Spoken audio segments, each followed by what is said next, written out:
Welcome to the Unstressed Exec, the podcast where we dive deep into the real conversations that help you lead, love, and live with greater clarity, courage, and calm. I'm your host, Dr. George Vergolias, executive coach and clinical forensic psychologist, and I help high-achieving professionals navigate life transitions, resolve conflict with confidence, and build unshakable psychological resilience. So if you're ready to lead with purpose, master conflict with grace, and become more emotionally agile under pressure, you're in the right place. Let's get started. Welcome back to the Unstressed Exec podcast. I'm Dr. George Vergolias, executive and leadership coach, forensic psychologist, and your host for this podcast focusing on mastering mental wellness, leadership under pressure, and thriving amidst change. You're listening to episode 8. This is the final episode in a special Men's Mental Health Awareness Month series that I've been focusing on all throughout the month of June. Over the last 3 episodes, we have explored the following topics: the silent struggles that men face, the layered barriers they experience in seeking help. Last week, we discussed the unique mental health challenges among men of color and disenfranchised groups. Today, we're closing this series with a bold but necessary truth. If we don't better support men's mental health, the cost to families, businesses, communities, and entire societies remains staggering.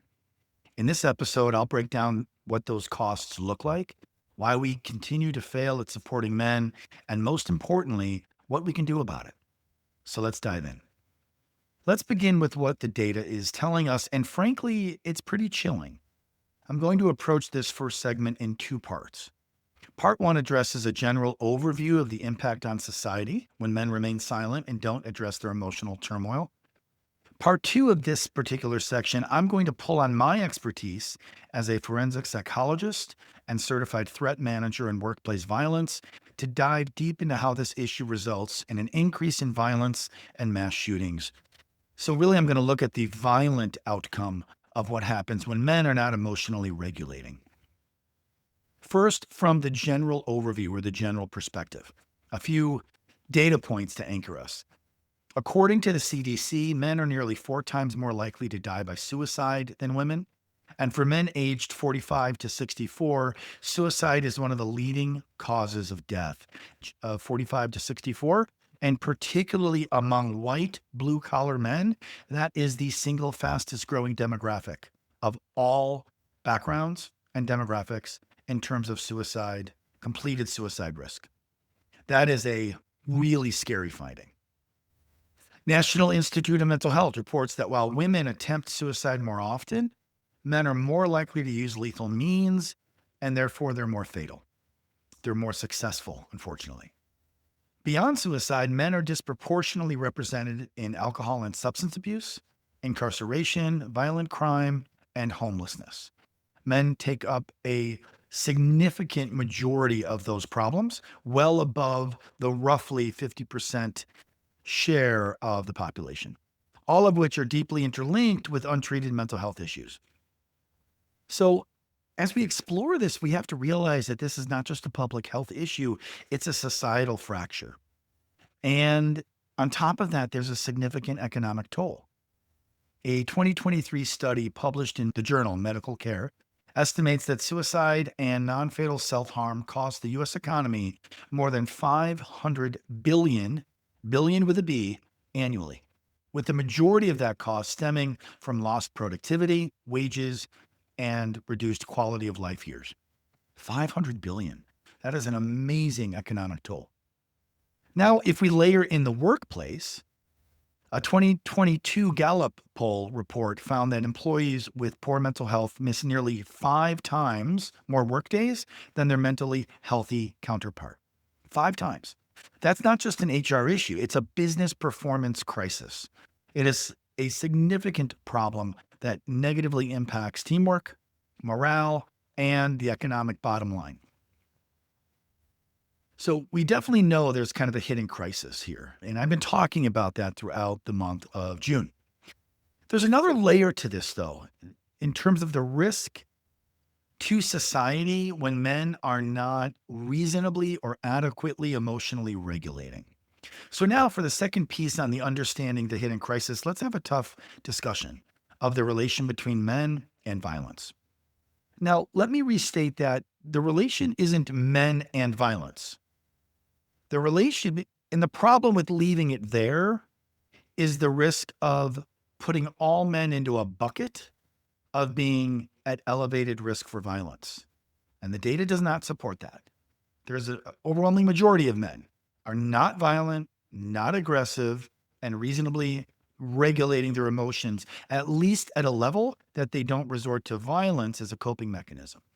The relation that we really need to discuss, the particular nuance is it's between poorly regulated or poorly emotionally regulated men and violence. In a similar vein, we don't have a problem with toxic masculinity as much as we have a problem with a lack of healthy masculinity. I'm not a fan of saying we need to get rid of masculinity. I'm not a fan of saying that masculinity in and of itself is toxic. The problem is we lack really good sustained models of what healthy masculinity is. So let's get into this a bit. So the first is looking at behavioral threat assessment sources like ATAP, the Association of Threat Assessment Professionals, the FBI, and the American Psychological Association. All of these entities have studied mass shooters for years, and their findings are quite consistent over time.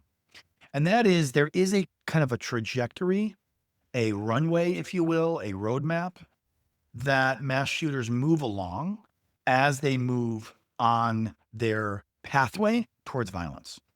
They don't wake up in a grievance one day, and the first thing that comes to mind is let me grab a gun and go shoot a bunch of people in public. In every case that we've studied, there is a process. Sometimes that process can be very rapid. It's what we call going from a pathway to a runway meaning things take off very quickly. But sometimes it can be something that kind of mulls and develops like a volcano for years. But there are some key phases that we bump into here. One is fixation. The male, the man becomes obsessed with injustice, obsessed with a sense of grievance, obsessed with his own sense of failure, or how the system or society has failed him by not giving him opportunities or not tapping into his success. A big part of this fixation is a lack of their own personal accountability. They are pointing the finger out the window at everybody else. They're not pointing the finger in the mirror in a way where they have to take accountability to change their life for the better. Fixation is present in almost every case that we see when it comes to mass attacks and mass shootings. In addition to that, we find significant social and emotional isolation. Most mass shooters are socially cut off. They're disconnected from family, from school, from community, from dating, from intimate partners, all of the above. They are feeling disenfranchised. And in many ways, they are. I'm not absolving the heinous acts that they commit. Not at all. But to understand the problem, we have to attack it upstream before the trigger is pulled. And so understanding the kind of the isolation that these men go through in the weeks and months, and in some cases years, as they lead up to making the choice to commit violence in order to be heard is an important consideration. Third is this concept that's very unique to the workplace violence threat assessment community, and that term is leakage. So leakage refers to when somebody, a mass shooter, or any attacker for that matter, leaks certain threats or communications to third-party individuals, not their intended targets, but to third-party individuals. They verbally or in other ways threaten violence or signal their intent to do something. And often others notice this. In fact, the majority of the time when someone like myself, a certified threat manager, is called into a case and the case is identified needing intervention, it is because of leakage. An example of leakage would be, let's say Johnny is 16 years old. He is planning on committing a shooting at his school. He might tell some of his friends, don't go to school on Friday. Or don't go to school on Friday, something's going down, or big things are going to happen, or the world is going to hear my voice. These are just different ways that this could be framed. But what they're doing is they're telling He's telling people that are not part of the intended target, but what they are some at some level confidants or friends, and he's leaking this. There's two things that this serves. One is it gives some notice to people that they might have some degree of care for, so they are not harmed. They're kind of the in crowd, if you will. They're my people, so I want to protect them. But there's another thing that it does is it kind of serves a psychological gamemanship where it feels like I'm going to leak this. Maybe I leak it to a friend. Maybe I leak it on social media. Maybe I publish a manifesto. Think of the case of Aurora, Colorado, where the assailant leaked that morning. He sent a note to his psychiatrist, an email, basically stating his intention to go on the shooting later that day. Now, of course, the psychiatrist did not see it. I believe it was on the weekend. James Holmes is the assailant, but that was another type of leakage. And in doing so, you're also asserting a certain degree of control and manifesting some power by letting people know I'm going to tease you. I'm going to tease you with what's going to happen, and we'll see if that information or that intel is going to be acted upon. And the fourth stage, and by the way, these stages are not exhaustive. There's a lot more stages, but these are the big ones. The fourth stage is a planning stage where the person now goes into executing certain activities in preparation for the attack. So they might research targets, they might acquire weapons, they may lay out timelines months in advance before the day of the attack. So fixation, isolation, leakage, and planning. One of the difficulties with isolation, I want to go back to that, is as somebody begins to move along this trajectory for days, weeks, months, and in some cases years, as the person becomes increasingly isolated, they have no other humans in their orbit that can talk sense to them, that can be a sounding board for, hey, George, the stuff you're saying sounds kind of crazy. Maybe you should talk to somebody. Maybe you should get help. But as these people become increasingly isolated, they end up living in their own echo chamber, only listening to their own thoughts, only watching social media or listening to news or reading books that continue to perpetuate their sense of grievance and their violent ideation as a justified means to seek some resolution. So, one pre attack FBI study of 182 active shooters found that almost 80% exhibit warning signs. And again, most common is leakage that we just talked about. These include threatening, planning, or weapons acquisition well before they actually go on their actual attack trajectory. These individuals didn't snap. No more than a volcano snaps. If anyone were to tell you that a volcano suddenly erupted and snapped, we would all say, no, that doesn't make sense. There's pressures under that volcano that have been building for years and years that eventually resulted in an exploding, right? That volcano, just like a mass shooter, followed a tragically predictable escalation over time. And we can, if we know what the signs are and we have access to them, we can monitor that and we can modulate that. So a lot of them don't feel, or they don't snap, but they feel invisible. They feel dismissed. They feel frustrated. They feel powerless. They internalize a sense of rage that they then flip with a sense of grievance. Often we call these people grievance collectors because they're constantly finding something in the world that is wrong and how the world is out to get them and how the world is not fair towards them. So they internalize that rage and channel it into grievance. And then they make those grievances known. Manifestos, online rants, sometimes public, sometimes semi-public, and sometimes private. So what I mean by public, well, a public rant or manifesto is a widely published or circulated manifesto. Think of the Unabomber, right? He was not quite a shooter, of course, but he also was a mass attacker. He just did it through bombing remotely, but he circulated a lot of his manifestos and his viewpoints. What do I mean by semi-public? These are selectively shared or selectively published rantings or manifestos. So they might be on social media. They might be on certain websites or chat boards like 4chan and so on. Elliot Rogers is a good example. Dylan Roof, who attacked the South Carolina church, is another good example. Each of these people had manifestos. They had strong verbalized rantings that they shared, but they shared it to select groups in chat rooms or on select social media outlets. And then, of course, there's private rantings or manifestos. So these are rantings, other types of verbal or written expressions or manifestos, but they are kept closely held.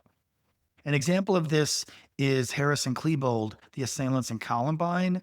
They had a series of basement tapes where they videotaped their planning and their verbalizations and their ideology leading up to the Columbine school attacks in Colorado.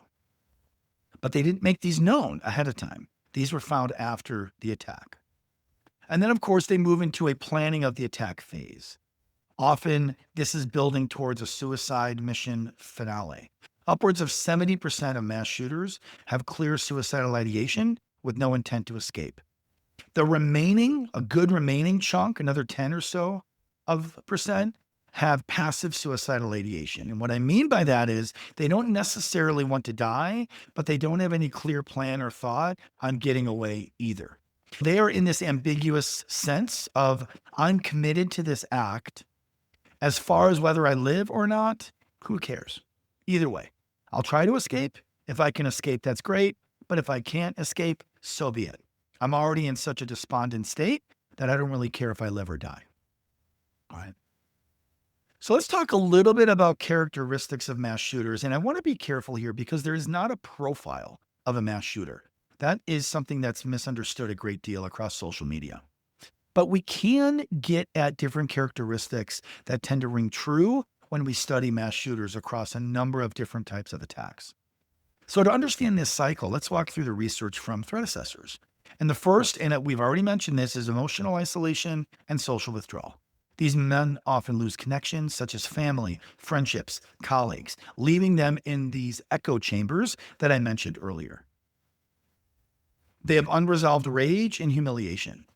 The academic literature identifies deep humiliation as personal failure or a perceived injustice as a trigger. So there's this perception that you wronged me, but because I have this strong sense of shame and humiliation, and because I don't have a lot of good coping mechanisms to begin with, I don't have the ability, or I have limited ability, let me say it that way, to take accountability for my actions. And so all I really can do is blame the world for my poor plight. Blame the world for my poor situation. Add in a few of these other risk factors, and I could be on a trajectory of violence where I feel like I need to take violent action to prove to the world, one, a revenge, but two, to prove to the world that I'm somebody not to be trifled with. One thing I want to add there is that the FBI and academic studies highlight that many shooters publish these detailed writings before they act. And this is the key here, it is a desperate attempt to be heard. It is an attempt to say the world has ignored me, or at least I perceive that the world has ignored me for all these years. So now I'm going to be heard at the end of a gun, and you are going to listen. And sadly, so often, this is a tragically successful attempt to be heard because we still talk about it. We still talk about their actions. We still talk about the pain that they caused. And in some cases, we even talk about the pain that they may have experienced. Think of Elliot Rodger. He posted a 6,000 word manifesto, including YouTube videos and online posts, laying out his sense of rejection and entitlement. The Isla Vista massacre in California, that was his way of screaming, you're listening to me now. Now you're going to hear me. Or think of Sang-Wee Cho, the Virginia Tech shooter, who mailed an 1,800 word manifesto, as well as videos, detailing his sense of persecution. Notice that Sang-Wee Cho also had a speech impediment, and he had a speech processing issue. And so he had difficulty clearly expressing his thoughts and his words. So literally and figuratively, this was a young man that wasn't being heard, felt he wasn't being heard, and channeled that rage and humiliation and shame into a violent solution. And in many ways, it was a cry from the void. And these are not anomalies. Our analysis found nearly 88% of mass shooters had untreated or undiagnosed psychiatric challenges, and 72% showed suicidal behavior. So these are real problems. And again, I'm not going through these characteristics so that we can embrace and nullify the heinous actions that mass shooters commit. Not at all.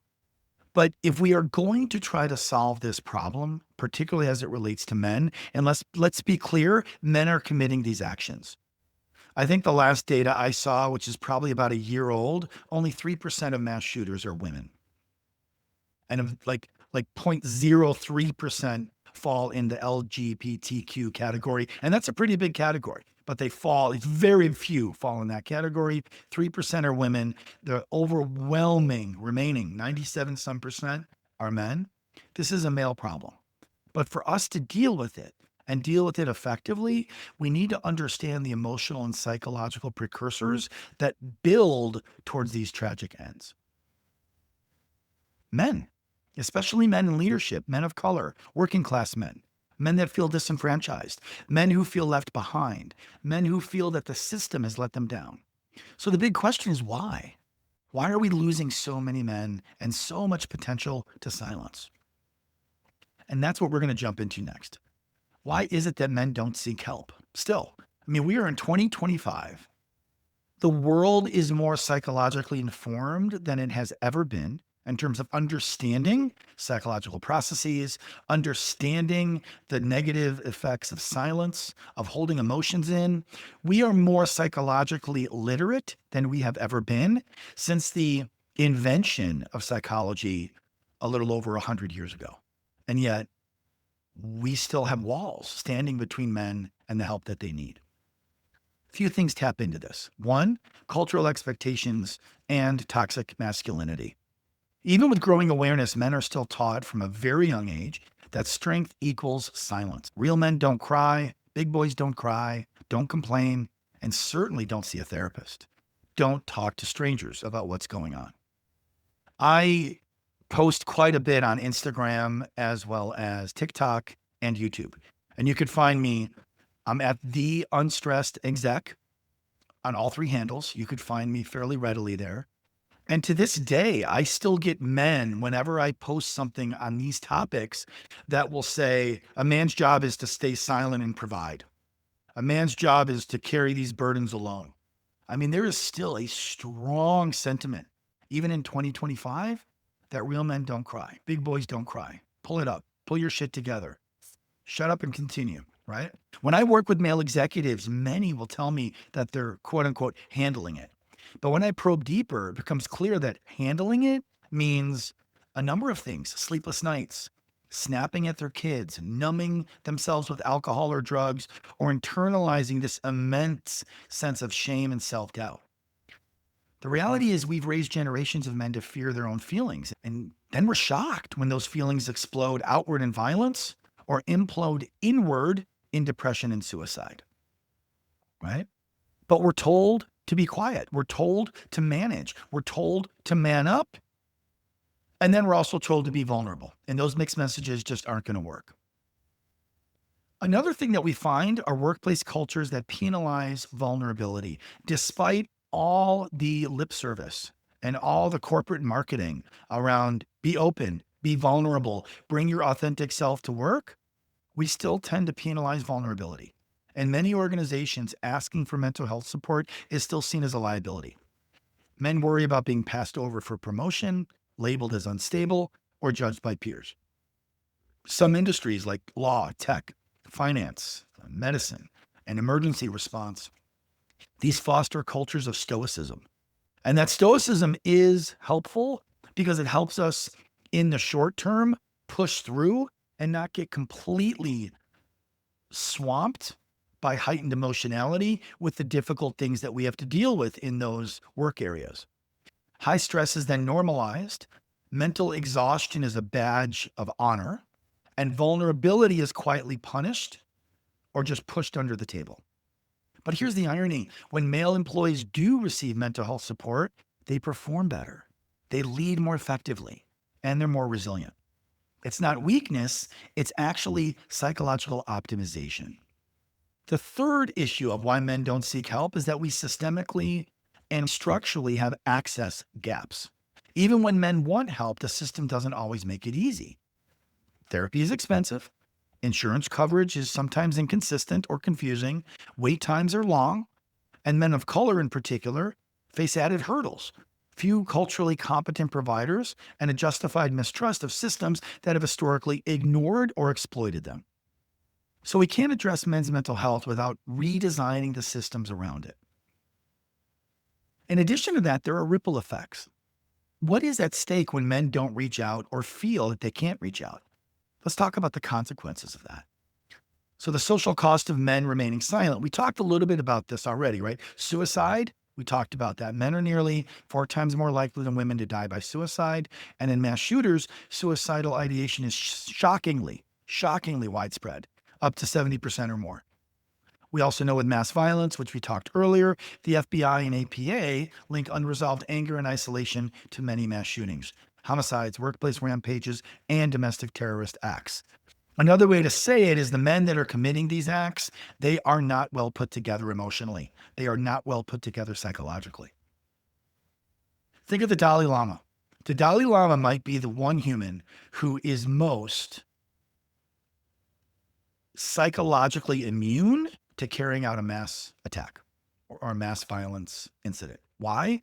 Not because he's the Dalai Lama. It's because he's living his life with psychological resilience.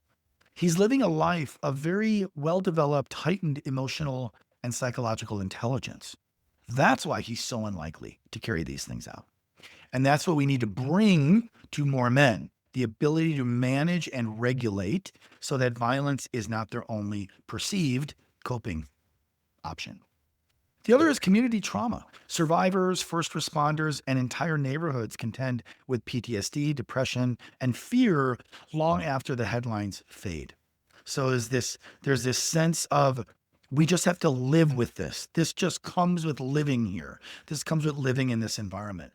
And then, of course, there's economic fallout. And we touched on this earlier. Beyond lost lives, trauma costs us in productivity, medical care, legal costs, right? And we mentioned earlier to the tune of roughly $500 billion annually due to self-harm and suicides alone. These aren't tragic aberrations. It's easy to think of these as, oh, those are just outliers. No, they're not. They are predictable consequences of unresolved male anguish that is occurring in systems that tell men to be strong, but don't teach them how to be whole. Family and relationship fallout is another one. When men suffer in silence, their families feel it. Unprocessed trauma shows up in emotional unavailability, aggression, addiction, and emotional detachment. Kids grow up modeling the same avoidant behaviors that they saw their father doing, and then the cycle continues. In some cases, the father isn't around or home or engaged, or he's incarcerated. So there's just a void of what is healthy masculinity. And so often that sense of masculinity then is filled by cousins or uncles or other men and boys on the streets that are involved in gangs or drugs or other problematic behavior. And then that becomes the replacement for what healthy masculinity should be. We have workplace dysfunction. Burned out men bring stress into teams. They tend to lash out. They tend to be caustic. Leaders who don't know how to regulate their emotions spread anxiety instead of clarity. Managers who fear vulnerability create psychologically unsafe cultures because people go rogue. They go underground. They don't want to express who they feel. They don't want to take risks. And if you have a team that isn't taking risks, you are lacking innovation and you are lacking maximizing collaboration. And let's not forget the rising tide of quiet quitting, absenteeism, and just workplace disengagement, much of which can be traced back to unmet mental health needs. The other thing is public health and safety. Neglected men are not just risk to themselves. When men break, whether through despair or rage, communities suffer. There is a direct correlational link between untreated male distress and domestic violence, mass shootings, workplace violence, and substance-fueled auto crashes. We know that male distress links or has a higher correlation with all four of these things. So when we don't provide space for emotional release, it tends to find a destructive outlet, particularly for men. So the next question is, how do we support men at home, at work, and in society? What do we do? Here are some concrete ways to support men's mental health across multiple domains. First is at home. And when I say at home, I mean family, friends, partners. Ask better questions. Instead of how are you, try what's been weighing on you lately. Normalize mental health support. Talk about therapy like you would a dentist or personal trainer. Create rituals for connection, such as walks, coffee chats, non-screen family dinners. So family dinners where you're just engaging and you're talking. Celebrate emotional courage. When a man shares vulnerability, affirm it. Don't overplay it, but thank him for sharing. Affirm that you are acknowledging that might have been difficult for him. That moment is sacred. We want to reinforce those moments. What about at work? Well, at work, we can revise policies, offer mental health days, not just sick days. Train managers to help men spot signs of burnout or isolation, especially in your male reports and the males working on your teams. Host anonymous wellness check-ins or optional mental health surveys. These are different things. You can look this up on the internet, but these are different techniques that you can employ at the work. They're not very costly and they're easy to apply.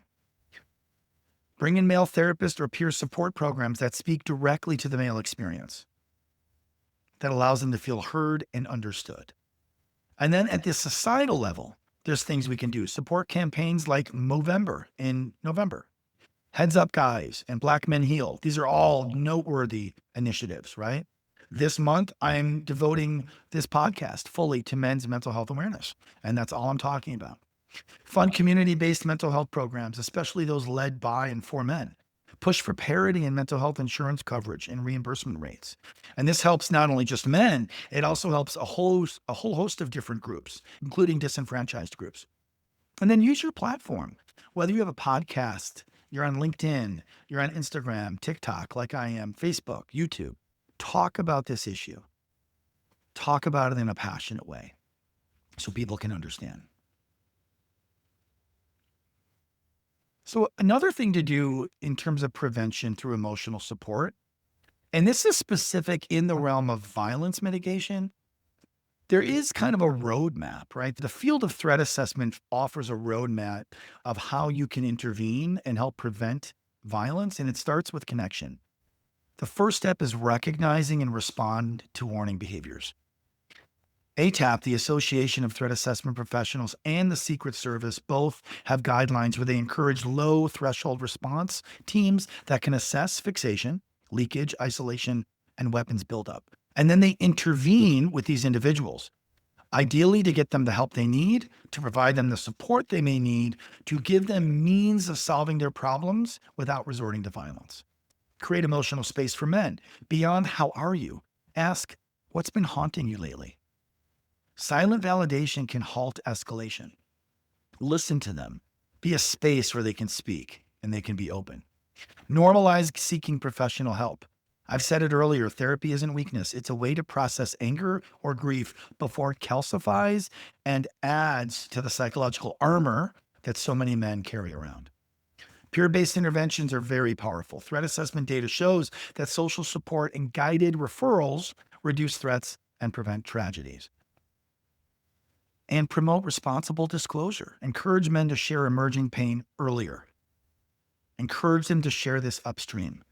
Validating emails, manifestos, rants, not as just signs of danger. They can be. And that's where you want to pull in a professional like myself to help assess that.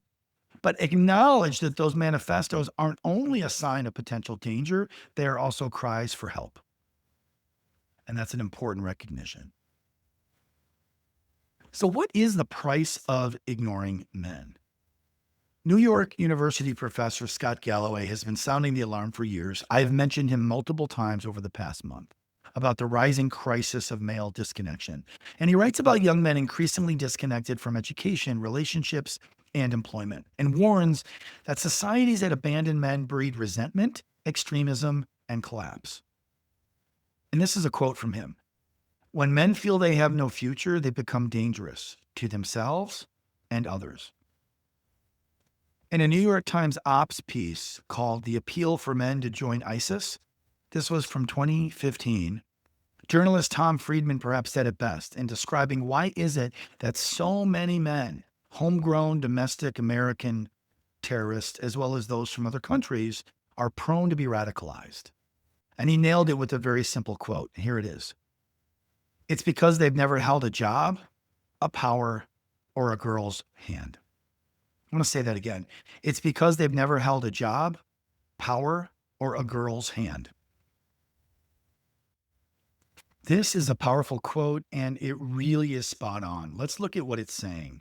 First, a job. What do we get from a job? We get a sense of purpose, productivity, meaning, community. These are critical things to feel like we have some direction in the world, that we have some intent, that we have some reason and power in the world. Second, power. What do we have with power? When we have power over our lives, we have a sense of agency, a sense of competence, the ability to shape our world and those that we care about. And third, love. So when Friedman says never held a job, a power, or a girl's hand, and I realize this does leave out gay people, or at least in this example, homosexual men, that isn't the intent. It's really about seeking love, emotional support, a love connection, intimacy. These are so powerful, these feelings, because what they do is they finally take us out of our own reference point, our own egocentricity, our own narcissism, and open the world up to now I have someone else to care about. And I have their needs and their desires and their wants to care about as well.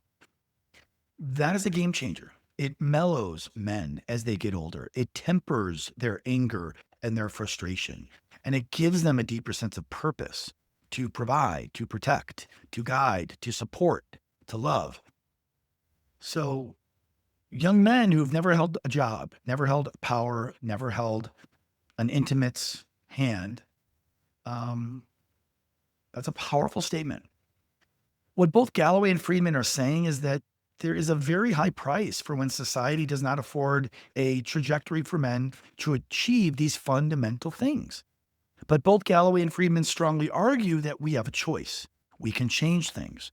We can rebuild systems that give men a sense of purpose, emotional fluency, community, and dignity in asking for help. And that's what this podcast and this entire series, and frankly, much of my entire coaching practice and my social media presence on TikTok, Facebook, YouTube, Instagram, that's what these have all been about. Let me give some closing thoughts.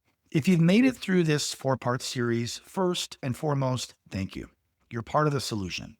Let me leave you with this. When men are allowed to speak their truth, when men are encouraged to feel, when men feel supported instead of shamed, they don't just heal, they thrive and they lead. So ask yourself, where can I create space for the men in my life to show up authentically? What part of the system can I influence at work, at home, or in the community? How will I help dismantle the myth that silence is strength?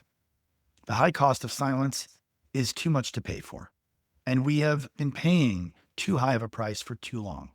Let's change that story together. Thank you for showing up for this conversation, and thank you for showing up for the men in your life who need it most. This wraps up our Men and Mental Health series for the month of June. In our next episode, I'll be unpacking psychological armor versus emotional availability and how to find that balance. Why the very strengths that make us successful can hold us back in love and life. You won't want to miss it. Remember, insight without action changes nothing. If you're ready to turn awareness into movement and stress into strategy, coaching can be the catalyst. Coaching will change you.